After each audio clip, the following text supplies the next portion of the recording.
J'ai l'impression que ça se stabilise un petit peu, donc je vous propose qu'on commence. Donc, je m'appelle Mathieu Sareva, je travaille pour l'entité French Automotive and Mobility Network, qui est une initiative conjointe des pôles de compétitivité, mobilité et de la PFA. J'en dirai un petit peu plus juste après à ce sujet. Donc, on sera ensemble ce matin pour plus ou moins une demi-heure au sujet donc des appels 2026 qui sont publiés dans le cadre de la CHIPS JU, plus particulièrement ce qu'on appelle les appels ECS. Donc Vincent qui est avec nous aujourd'hui, Vincent Lemot d'ANEAS, vous détaillera notamment pendant une vingtaine de minutes d'une part des éléments de contexte au sujet de la CHIPS JU, mais aussi vous fera un focus sur cette programmation 2026. Voilà, donc comme je l'ai dit, donc je vous fais un petit récap de ce qu'est l'initiative French Automotive and Mobility Network, qui, comme je l'ai dit, est une initiative conjointe des pôles de compétitivité mobilité français et de la PFA. Les pôles de compétitivité que vous voyez sur la droite de l'écran couvrent un certain nombre de régions. Elles sont mentionnées sur la slide. C'est une initiative qui est en place depuis 2019, date de la création d'un bureau à Bruxelles que j'occupe de mon côté depuis 2020. C'est une initiative qui agrège près de 1500 membres, donc finalement le cumulé des membres des entités que j'ai mentionnées juste avant et qui sont mentionnées sur la droite de l'écran.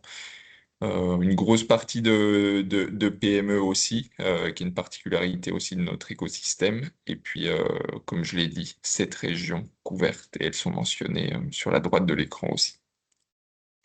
Ce qui concerne l'agenda, je l'ai évoqué très rapidement juste avant. Donc, on aura une grosse demi-heure aujourd'hui pour discuter de la CHIPS JU et du Call 2026 ECS. Donc, on a le plaisir d'avoir avec nous Vincent Lemot, qui travaille pour l'association AENEAS, qui est l'une des 3 associations industrielles qui, disons, met en œuvre cette CHIPS JU. Et puis, parce que c'est une question classique et que c'est quelque chose d'essentiel pour vous, pour envisager une candidature, on vous fera aussi un petit point d'information sur ce qu'on sait à ce jour au sujet du cofinancement français attendu, puisque Chips, enfin, les appels qui sortent dans le cadre de cette Chips JU impliquent un cofinancement national. Donc voilà, on vous dira ce qu'on sait à ce jour au sujet du cofinancement national français pour cette programmation 2026, et puis on prendra aussi le temps qu'il faudra pour répondre à vos questions d'ici midi ou un petit peu après, si jamais on a besoin de dépasser de quelques minutes, il y aura pas de souci. Voilà, c'est tout pour moi pour l'introduction. Vincent, tu peux basculer sur ta présentation si tu veux. Alors, je vous laisse me dire quand vous voyez les slides. On les voit bien. En plein écran, c'est parfait. Parfait. Alors, n'hésitez pas à m'interrompre s'il y a des difficultés de connexion. Comme tu as dit, je prendrai des questions à la fin, mais pour pas faire pas perdre le fil, pardon, je vais dérouler. Merci beaucoup à toi, Mathieu, à FAMN et à tous les pôles de me permettre de présenter les appels aujourd'hui. Juste un petit disclaimer, je suis bien malade, donc je vais essayer de garder un bon rythme, mais pardonnez-moi si j'ai des difficultés de prononcer, je suis bien enrhumé. Euh, alors, on peut y aller, Mathieu? C'est bon, tout est bon? Oui, tout à fait, on peut y aller. Parfait.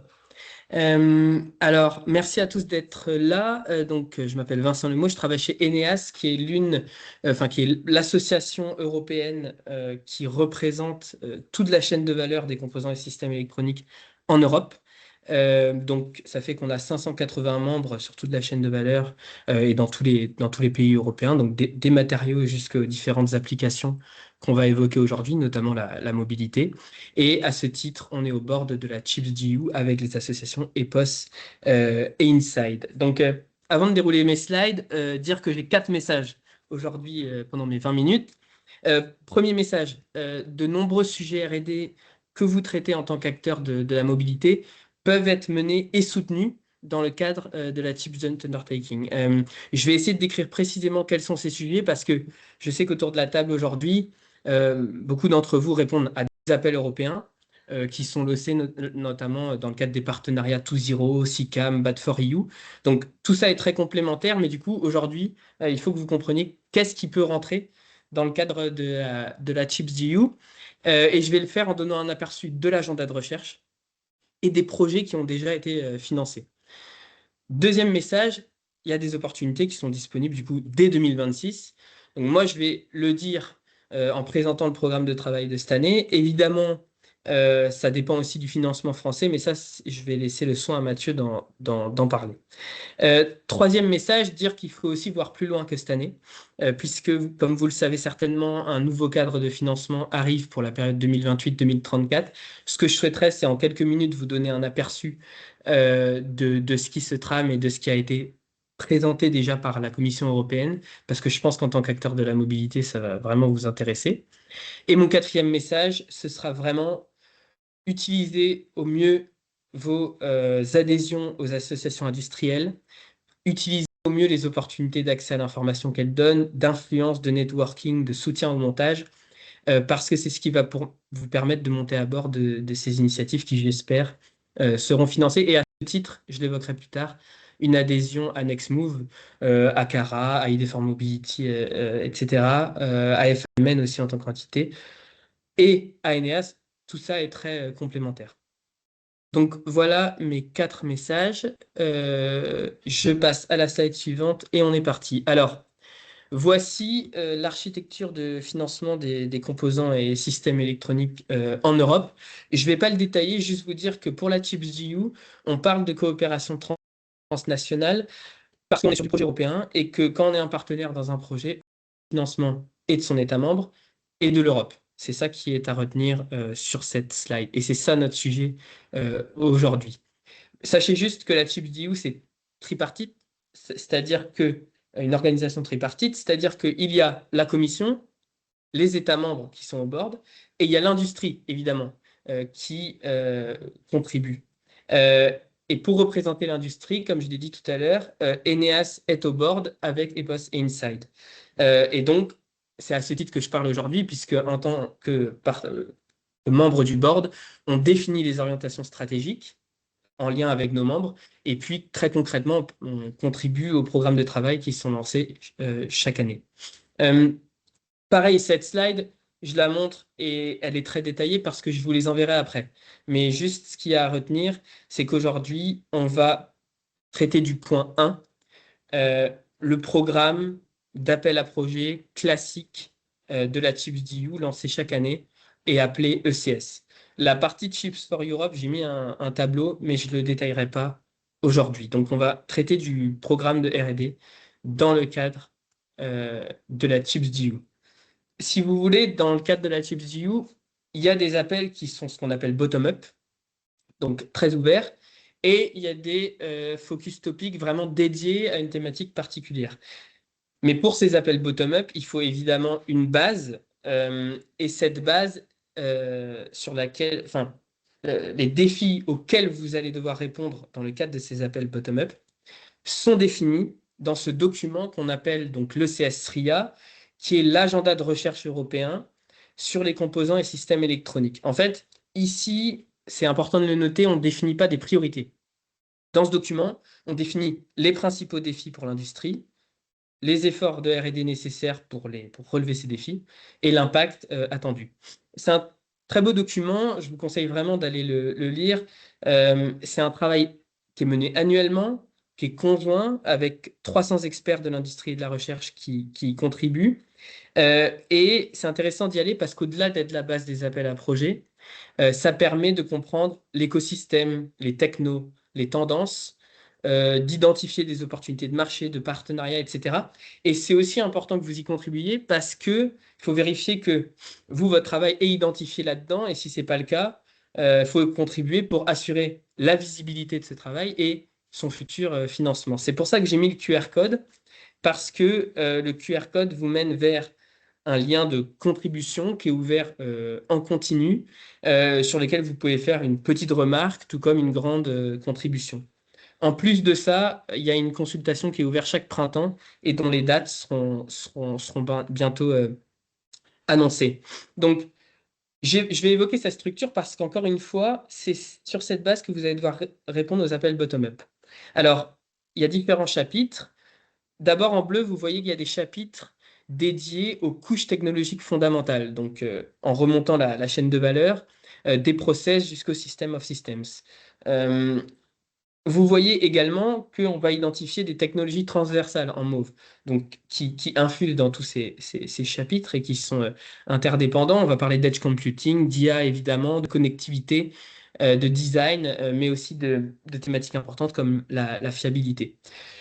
Toutes ces technologies, bien sûr, in fine, elles vont être mises au service de domaines d'application clés qui sont identifiés ici en vert et qui euh, sont aussi détaillés donc, par un chapitre. Et on voit qu'il y a notamment la mobilité.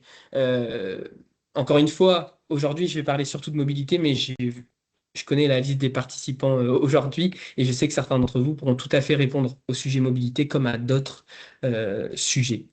Mais bon, on est dans le cadre de FAMN, alors faisons quand même un zoom pour aller plus loin, vraiment comprendre ce que vous pouvez déposer comme projet dans le cadre de la ChipDU. Donc, je vais faire un zoom sur ce chapitre 3.1.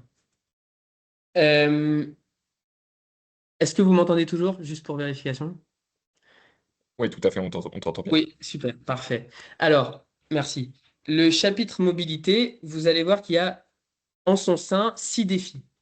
Euh, Pardonnez-moi, c'est beaucoup, beaucoup de pages, donc en quelques minutes, je ne vais pas pouvoir le brosser entièrement, brosser le portrait, mais en quelques mots, le premier challenge, voilà, on a une intégration croissante des fonctions d'automatisation et d'autonomie, une centralisation du calcul embarqué, une centralisation progressive de l'architecture électronique électrique, et donc là-dedans, du coup, il y a des défis technologiques qui vont reposer sur plusieurs piliers, pas uniquement, mais on va parler de microcontrôleurs RISC-V, de processeurs haute performance, d'accélérateurs IA, également d'intégration système et d'interconnexion. C'est ce qui va être détaillé dans ces défis.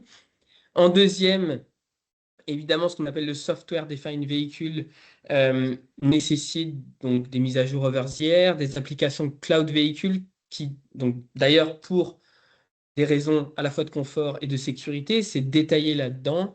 Et ici, on cherchera à développer des plateformes logicielles modulaires pour gérer en fait cette complexité croissante. Le troisième, bon voilà, on voit le côté green. Là, on va parler de toutes les contraintes que l'électrification fait peser donc sur les composants, sur les logiciels embarqués, les défis en termes de durée de vie notamment. Et donc, on va voir évoquer les sujets de batterie intelligente, de technologie GaN, d'intelligence embarquée. Et là-dedans, les sujets de sécurité, d'efficacité énergétique, même de recyclabilité des composants, en fait, sont essentiels à traiter. Le quatrième, la digitalisation. Alors, c'est évoqué ça et là dans le document, et encore une fois, pas que dans les sujets mobilité, mais on va parler ici de perception, de digital twin, de méthodes de contrôle basées sur l'IA, de méthodes de commande, également de maintenance prédictive. C'est des sujets qui seront évoqués là-dedans. Le cinquième défi, donc là plus spécifiquement Edge to Cloud pour des applications de mobilité. Et ici, on va chercher à renforcer la puissance de calcul on the edge, euh, de développer des réseaux de capteurs intelligents, d'intégrer l'IA encore et toujours, et également de traiter d'interopérabilité. Dans le dernier challenge, ici, on va se décentrer plutôt sur l'aspect développement, vérification, validation des systèmes ADAS, donc sur la base notamment de l'IA. Voici ce qui est évoqué dans le chapitre mobilité. Et je souhaitais aller plus loin avec cette slide, non pas seulement parce que ça permet encore de comprendre ce qu'on peut mettre dans la TipsView, mais aussi parce que donc on a à cœur ici, durant ce webinaire, de vous dire comment, même si beaucoup d'entre vous, j'ai vu, sont expérimentés, mais comment on va au sein de ces initiatives. Et là, comme je l'ai dit, c'est en faisant le lien avec les associations industrielles dont vous êtes membre, mais aussi beaucoup en se rapprochant, ou en tout cas en étudiant les projets déjà financés. Donc, les projets qui sont à l'écran, et pas que, allez les voir, allez vous intéresser à leurs objectifs, à ce qu'elles disent de ce qui est financé, et de ce qui se trame et également évidemment à leur liste de partenaires. Alors ici, je les ai classés à la mode du SRIA, mais bien sûr, tout ça est interdépendant, mais bon voilà, fallait bien faire un classement. J'ai repris celui d'ailleurs qui était celui de l'exhibition de l'événement majeur annuel de notre domaine qui s'appelle FX, qui a lieu tous les mois de décembre. Donc notez bien cet événement FX à Helsinki cette fois-ci début décembre. Donc voici les projets qui ont déjà été financés. Alors encore une fois, de grands projets et peu de temps pour les évoquer, mais All to GaN, ici on parle de performance et de fiabilité des technologies de puissance, également des techno RF à base de GaN. E2 Pacman, là on va chercher à renforcer l'écosystème européen du packaging. Vous voyez ensuite une ligne de 4 projets en dessous, de Tristan à Turando. Il y a une continuité sur ces projets depuis Tristan d'étendre, de faire mûrir, d'industrialiser l'écosystème européen du RISC-V jusqu'à Turando, qui il me semble, hein, si je ne me trompe pas, le petit dernier, dont le financement a été annoncé en décembre dernier, pour développer des microprocesseurs haute performance basés sur le RISC-V et pour l'auto. Euh, voilà. Allez voir si ça vous intéresse. Ensuite, je ne peux pas tous les brosser, en brosser le portrait, j'ai peu de temps. Je vois qu'il me reste un peu moins de 10 minutes. Euh, mais je les ai classés en fonction évidemment de leur thématique. Par exemple, en dessous, je vais pouvoir évoquer Power ISD. Je vais notamment évoquer celui-là parce qu'il me semble que son projet follow-up a été annoncé en fait. Projet qui s'appelle, si je ne me trompe pas, More for Power. Donc là, on va chercher à améliorer l'efficacité des dispositifs, des systèmes, cette fois-ci aussi, d'électronique de puissance, donc du composant au système complet. Voilà. Vous voyez sur la même ligne, mais sur des sujets enfin, différents ce coup-ci, le projet châssis, dont l'acronyme, pour le coup, est assez parlant, hein, c'est pas toujours le cas. Châssis, donc ça veut dire Chiplet-Based Hardware Architectures for Software-Defined Vehicles. Donc là, on retrouve un peu les défis que j'ai évoqués précédemment. Archimède, projet qu'on connaît bien côté Nextmove parce que vous en êtes partenaire. Euh, donc là, on va entendre transformer la qualification des composants et systèmes électroniques pour assurer une durée de vie prolongée. D'ailleurs, pas que dans le secteur auto, je crois qu'il y a aussi des acteurs de l'aviation, de l'industrie, des infras dans ce projet. Je vais accélérer. Dernière ligne, on a de la Green Mobility, on a du Software Defined Vehicle, par exemple Shift to SDV qui est le petit dernier. Voilà, je pense qu'avec ça, on a compris ce qu'on peut venir mettre euh, dans la Chips GU. Et donc, j'en viens aux appels de cette année, parce qu'il y a des opportunités dès cette année, c'est mon deuxième message.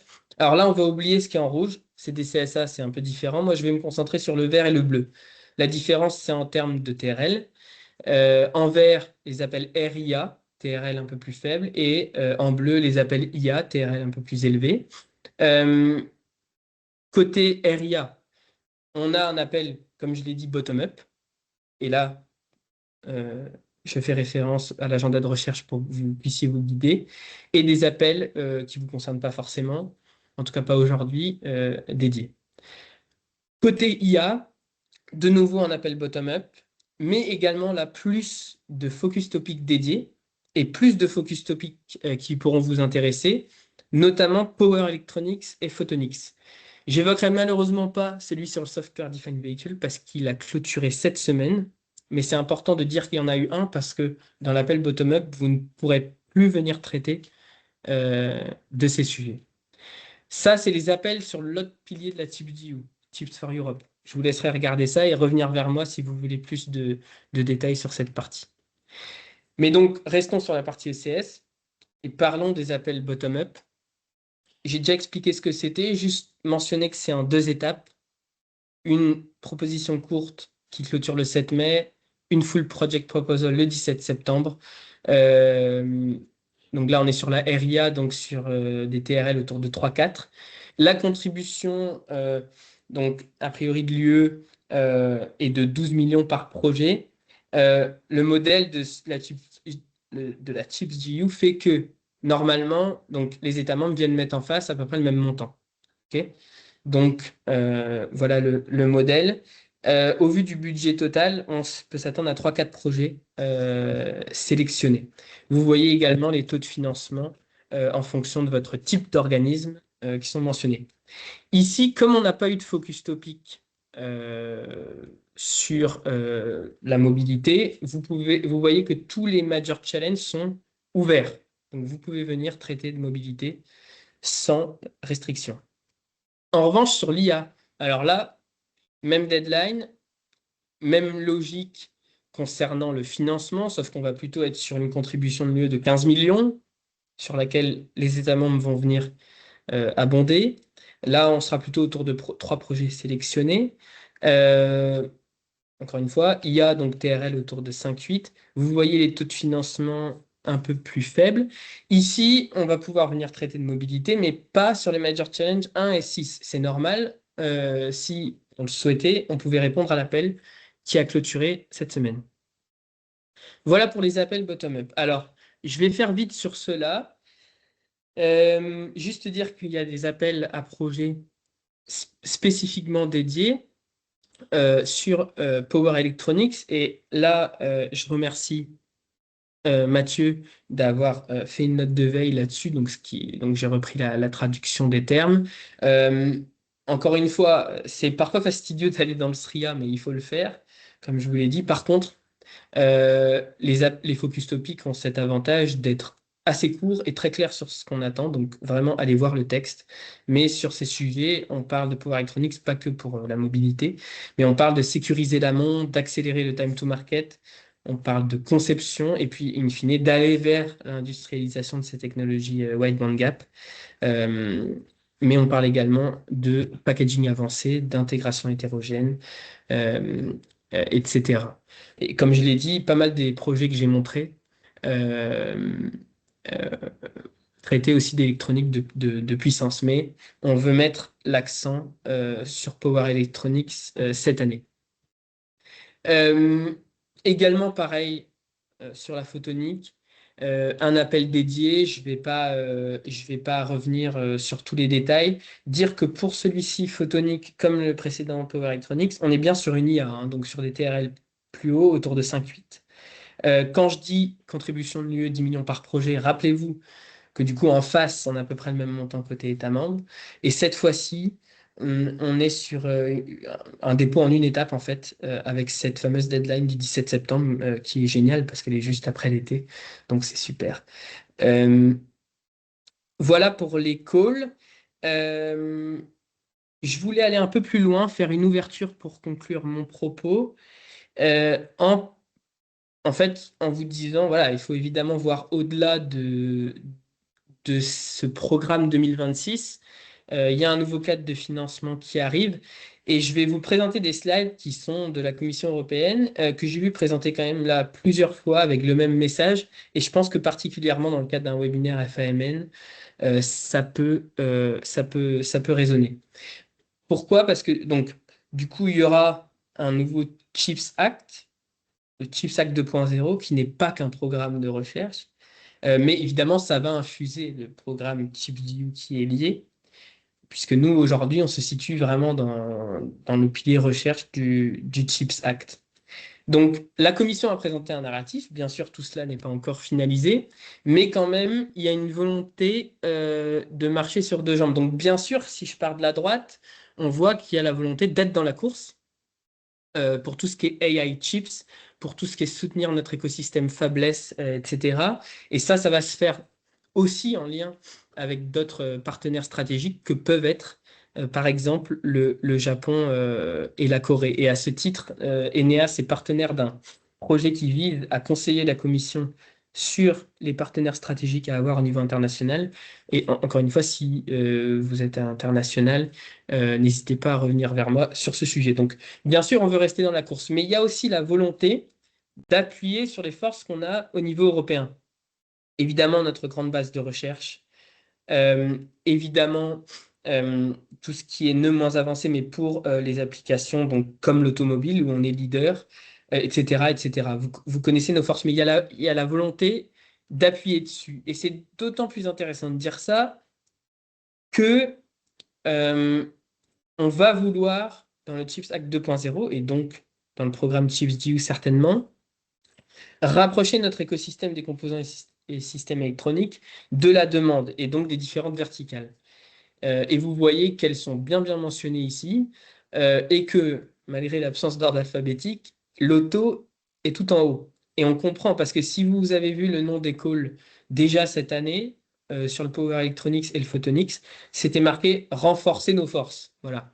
Donc il y a vraiment la volonté de faire ça. Et donc à ce titre, quand on est acteur de la mobilité, quand on traite de puces pour l'automobile, etc., etc., on fait partie des leaders mondiaux sur le sujet, en tout cas au niveau européen. Et donc, on a la volonté de ne pas abandonner ça, même si on va aller traiter d'AI chips, etc. Euh, Allez, un petit dernier mot, parce que je vais quand même pas tenir exactement le temps. Et juste un dernier mot, parce que j'ai dit que mon quatrième message, c'était qu'une adhésion à Eneas et Nextmove, c'est complémentaire. Euh, Nous, on est au bord de la Chips GU, donc forcément, en termes d'accès à l'information, de, d'influence en amont, euh, même de networking lors d'événements comme FX que j'ai mentionné, mais pensez aussi à l'ICS Brokerage tous les mois de février. C'est très intéressant d'être membre, d'avoir des opportunités spéciales, de mise en relation, de pitch, etc. Par contre, étant au board, nous, on ne va pas intervenir sur le montage de projet. On ne va pas vous faire monter à bord de consortium, a priori, etc. Ça, c'est ce que font très bien. Pardon, j'ai dit Next Move parce que je suis dans Next Move, bien sûr, d'être membre de tous les pôles qui constituent FAMN. Donc ça, il faut vraiment que vous alliez vers vos pôles pour cette partie plus en aval, pour monter dans les projets. Allez vers vos pôles de compétitivité de référence pour aller euh, dans les projets. C'est mon message et voilà. Je suis ouvert à toute question. Peut-être que Mathieu va reprendre d'abord sur le financement français en 2026. N'hésitez pas à revenir vers moi, c'était un plaisir. Merci beaucoup, Vincent, pour la présentation. C'était très clair, c'était parfait. Comme tu l'as dit, donc je vais très rapidement conclure avec donc ce point d'information sur le cofinancement national français. Donc, comme l'a très bien dit Vincent, donc Chips JU, ça fonctionne avec du financement de l'UE et du financement national qui est mis en face pour compléter le taux de financement UE qui est relativement bas en comparaison avec d'autres programmes de financement européens type Horizon Europe. Et donc la question, c'est d'où vient ce financement en France et de quel montant, en tout cas, quel sera le taux qui sera ajouté au taux de financement UE, qui est, comme vous l'avez vu, selon les types d'actions et selon le type d'organisation, qui va se situer entre 20% et globalement 35% des coûts éligibles du projet. Donc jusqu'ici, c'était fait via le guichet IDEMO. Et donc le changement à partir de 2026, c'est que donc ce cofinancement national français sera apporté par des appels à projets CORAM, ce qui veut dire qu'en pratique, si vous êtes lauréat d'un des calls que Vincent vient de présenter, vous allez devoir déposer un dossier CORAM pour obtenir la part de financement national complémentaire. Donc aujourd'hui, on sait, et on a eu cette information de la part de la DGE, que ce changement aura lieu. Ça devrait fonctionner de la même manière que ça fonctionnait avec IDEMO jusqu'ici. En revanche, je ne connais pas encore les modalités précises, c'est-à-dire le taux de financement qui sera apporté en plus du financement de l'UE, comme je l'ai dit, par type d'action, par type d'organisation. Donc ça, c'est une information qu'on n'a pas encore, mais ce qu'on sait, c'est incessamment sous peu, c'est-à-dire dans les prochaines semaines, cette info sera finalisée au niveau BPI France et on pourra vous la transmettre. Voilà. Donc, le point d'attention, c'est vraiment de comprendre qu'il s'agit de deux dépôts de dossiers séparés et que être lauréat sur un des appels à projets européens mentionnés ne va pas automatiquement vous octroyer le financement national français. Et il faudra bien faire attention d'anticiper ça en amont. Voilà, c'était simplement le point de complément qu'on voulait apporter. Évidemment, comme je l'ai dit, on n'a pas encore toutes les informations sur les modalités. On vous tiendra au courant au plus vite de ça. Voilà, c'est tout de mon côté à ce sujet. Je ne sais pas s'il y a des questions à ce stade spécifiques à ce point ou au sujet de la présentation proposée par Vincent plus largement.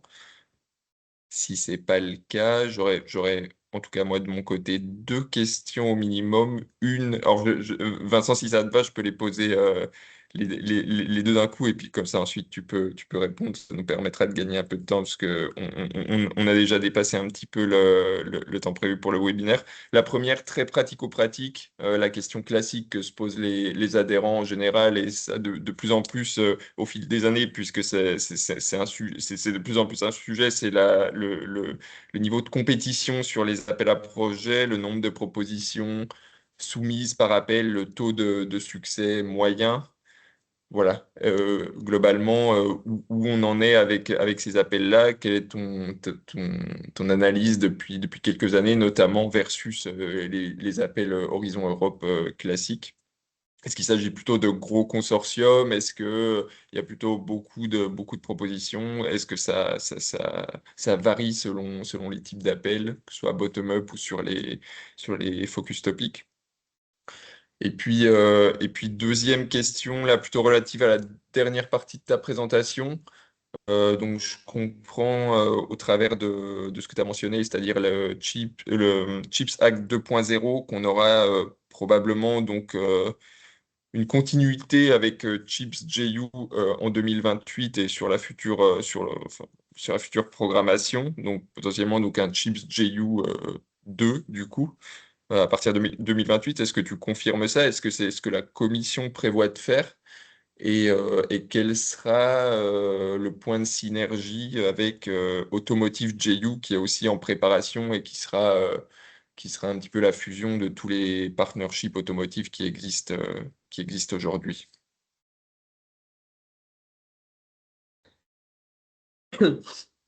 Merci Mathieu pour ces questions très pertinentes. Je suis connecté là rapidement à la présentation faite par la ChipGU AFX en décembre dernier lorsque les derniers résultats ont annoncé. Je vais juste vous parler de l'IA bottom-up et de la RIA bottom-up. Pour l'IA, je vois 18 propositions classées et 3 qui ont été retenues pour financement. Euh, pour la RIA, plutôt TRL un peu plus bas, je vois 26 propositions classées et 4 retenues pour financement. Donc c'est à ça que vous pouvez vous attendre. En général, il y a un peu moins de compétition sur les focus topics. Mais je dirais que là, c'est des sujets où on est assez fort, je l'ai déjà dit, au niveau européen, donc on peut s'attendre à quand même de la compétition. Voilà. Pour les chiffres très, très pragmatiques, très factuels, voilà. Pour la deuxième question, et d'où l'intérêt hein, avec cette compétition d'être membre des associations pour être bien dans la roue en amont, pas à un mois de la fin des appels. Euh, pour la deuxième question, écoute, moi je peux pas encore. Ce que je peux dire, c'est qu'il y aura un TeamView 2.0, euh, assez évidemment. On entend parler effectivement d'une automotive GU, notamment via vous, puisqu'on est en partenariat. Lorsqu'on lit les documents qui préfigurent un peu cette automotive GU, on voit la prise de conscience que les sujets composants et systèmes électroniques sont clés, donc qu'il va falloir faire le lien entre les deux. C'est pour ça donc je parle pour notre association. Euh, Eneas est dans ECAVA, qui est l'Alliance européenne euh, du véhicule autonome et connecté, dans laquelle je suis membre. On voit que des choses se mettent en place entre cet écosystème chips et automotive. J'ai dit que c'était l'un des objectifs. Mais j'ai pas d'infos officielles à partager concernant l'automotive GU. Mais bien sûr qu'il y aura une continuité de la chips GU 1.0. Et bien sûr que s'il y a une automotive GU, il y aura un lien à faire entre les deux et on compte bien y jouer un rôle chez Eneas. Ok, très clair. Merci pour tes réponses. Je vois pas d'autres questions dans le chat, hormis une question de David, mais je vois que David a quitté la réunion. Oui, et donc il y a une main levée de Dominique. Dominique, vous pouvez prendre la parole si vous voulez. Oui, bonjour, c'est Dominique de chez Scheffler. J'avais une petite question là, sur le chip GPU là, qui est actuellement sur l'électronique de puissance. Là, il y a 10 il y a 20 millions d'euros, donc c'est des projets à 10 millions d'euros.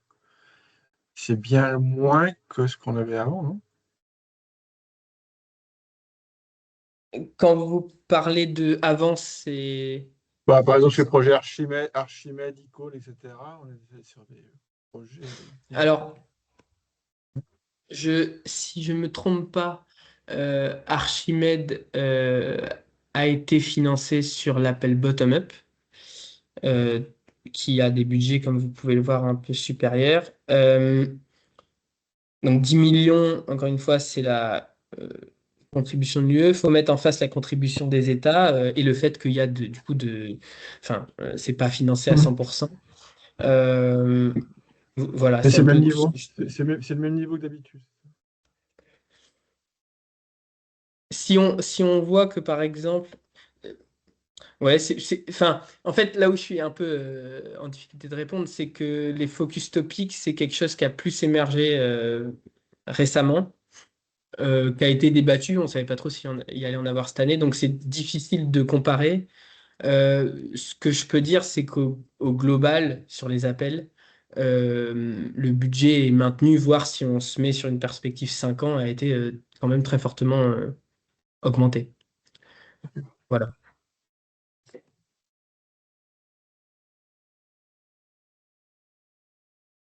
S'il n'y a pas d'autres questions, comme on a déjà un petit peu dépassé, je vous propose peut-être de conclure ici. On restera évidemment à votre disposition pour répondre à toutes questions que vous pourriez avoir plus tard.